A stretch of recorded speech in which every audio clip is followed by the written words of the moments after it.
For today's video guys, magluluto tayo ng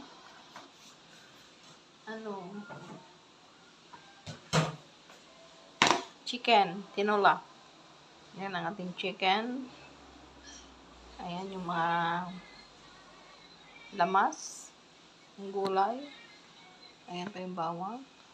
Dito na yung ating kaserola. May mantika na yan. Ayan. Wait lang. Ilagay na natin yung ating loya.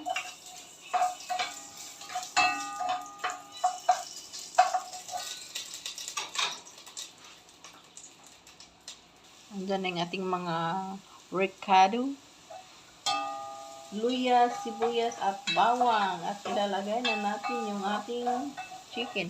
Yung chicken natin guys